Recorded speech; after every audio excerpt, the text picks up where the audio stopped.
नमस्कार शेतकरी मित्रांनो, कृषी मित्र या यूट्यूब चॅनलमध्ये आपल्या सर्वांचं सहर्ष स्वागत। मित्रांनो, कृषी मित्र या यूट्यूब चॅनल मराठीमध्ये असून आपल्या सर्वांना शेती अवजाराविषयी असणारी माहिती जास्तीत जास्त पोहोचवणे हा उद्देश आहे। तर शेतकरी मित्रांनो, मला नेहमी शेतकरी प्रश्न विचारतात, तर आजचे आपण दोन प्रश्नांची उत्तरे देण्याचा प्रयत्न करू। तो प्रश्न पहिला, का जर नांगर चालवत असताना तासामध्ये जर ढेकळ पडत असेल तर आपण त्यासाठी करायचं काय। दुसरा प्रश्न, तर नांगरासाठी मेंटेनन्स काय येतो आणि किती दिवसानंतर येतो। तर शेतकरी मित्रांनो, आता आपण जर ढेकळ तासामध्ये पडत असेल त्यासाठी उपाय काय मी तुम्हाला दाखवतो। त्यासाठी माझ्याकडे आता नवीन पीसमध्ये नाही आहे, तर माझ्याकडे एक नांगर आलेला आहे रिपेरिंगसाठी, तर त्यातील मी तुम्हाला माहिती दाखवतोच। आपल्याला त्यासाठी वर्कशॉपसाठी जावं लागेल। तर मित्रांनो, आता आपण वर्कशॉपमध्ये आलो आहे आणि आता प्रश्नाचं उत्तर देतो। प्रश्न असा की जर ढेकळ किंवा बाल ही तासामध्ये पडत असेल तर करायचं काय। तर मित्रांनो, त्याच्यासाठी तुम्ही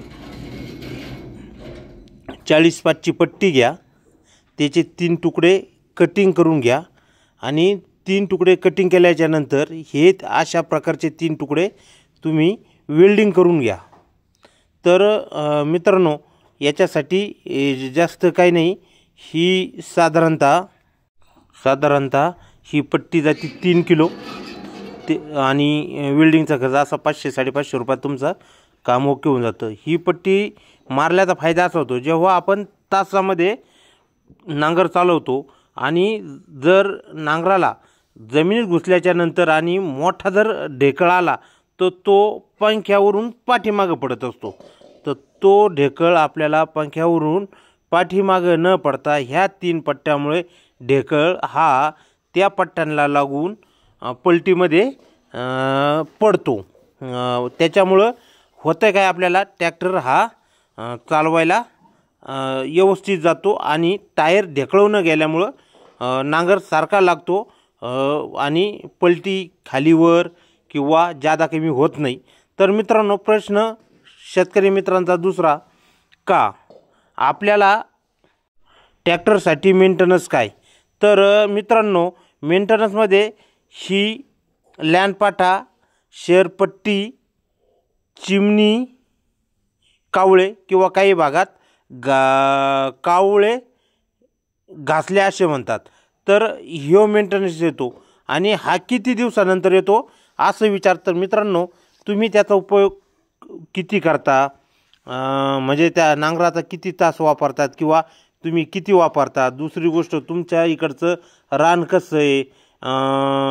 तर पारी आणि चिमणे कावळे हे पॉप्युलरचे रान जर खडवळ आणि पोटेड असेल तर जास्त प्रमाणात घासतात।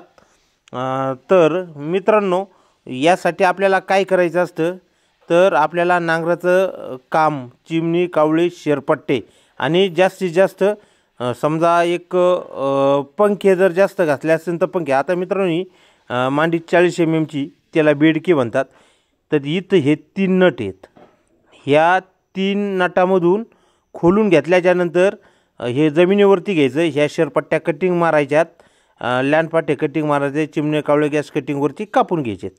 ते कापून घेतल्याच्यानंतर आपण काय करायचं, कंपनीच्या शिक्क्याचे शेरपट्टी घ्यायचे, त्याला कटिंग ब्लेड म्हणतात, लॅनपाटे घ्यायचेत आणि ते आपण आता ते तुम्हाला वर्कशॉपला करून देईल वेल्डिंगचं, तसं वेल्डिंगमध्ये करून घ्यायचं।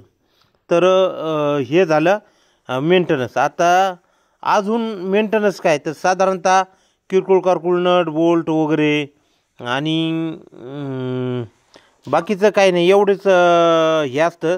तर शेतकरी मित्रांनो, तुम्हाला ही माहिती देत असताना कसं होतं, प्रत्येक नांगराचं काम हे वेगवेगळं निघतं। कधी शेरपट्ट्या जास्त घासतात, कधी कमी घासतात, तर त्यानुसार आपल्याला बघून करावं लागतं. आता हा माझ्याकडे जुना नांगर आहे म्हणून मी तुम्हाला दाखवला. तर आता काय करतो मित्रांनो, मी आता एक नांगराचं काम केलेलं आहे.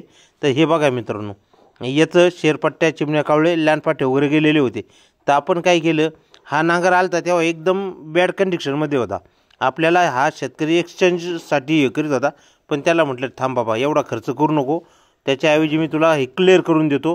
तर आपला उद्देश काम करताना असा असतो का शेतकरी राजा आहे आणि राजा आपल्यासाठी देवा समान आहे. तर आपण त्याचं कमीत कमी खर्चामध्ये चांगलं काम कसं करता येतं याचा प्रयत्न करतो. तर याला लॅनपाटे, चिमणी, कावळे आणि शेरपट्टी टाकलेली आहे. बाकीचं पंखे वगैरे बेंड झालेले होते ते आपण प्रेस मशीनवरती काढून घेतलं आणि त्याच्यामुळं हे नांगर व्यवस्थित झालेला आहे. तर हा मांडीत बरेचसे शेतकरी असं म्हणतात का नांगर हा मांडीत बेंड होतो. तर मित्रांनो, नांगर हा 99% मांडीत बेंड होत नाही. नांगर बेंड हा मांडीत कधी होत नाही. नांगर बेंड हा फक्त बेडकीमध्ये होतो.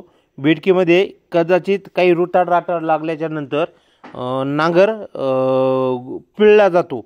म्हणून शेतकरी मित्रांनो, ही गोष्ट महत्त्वाची लक्षात ठेवायची का काही वर्कशॉपवाले याला ग्राहकांना सांगतात किंवा का बा मांडीमध्ये बेंड आहे. मांडीमध्ये नांगर बेंड 99% होत नाही. मांडीचा पडला तर डायरेक्ट तुकडा पडतो, मांडीत बेंड होत नाही. आणि बेंड झालेला नांगर झाला तरी ती मांडी निघते. आणि ह्या शेरपट्ट्या ह्या बा यांना आता इकडून ओरिजिनल ह्या पॉप्युलरच्या आहे, यांना इथं शिक्के असतात पॉप्युलरचे. हे पहा पॉप्युलरचा शिक्का. तर मित्रांनो, हे लॅनपाट येतात, याला शिक्के नाही येतात, याला स्टिकर असतात.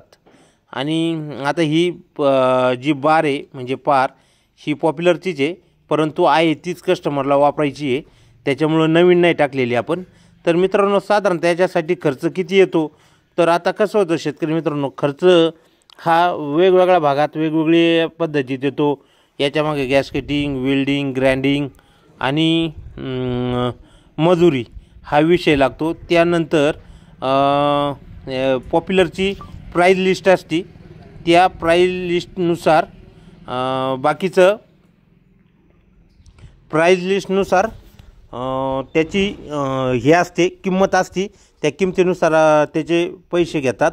तर अजून मित्रांनो, तुम्हाला ही माहिती समजली असेल असं अपेक्षा करतो. आणि शेतकरी मित्रांनो, नवीन नांगरांच्या खरेदीसाठी किंवा जुन्याच्यासाठी संपर्क करा. धन्यवाद.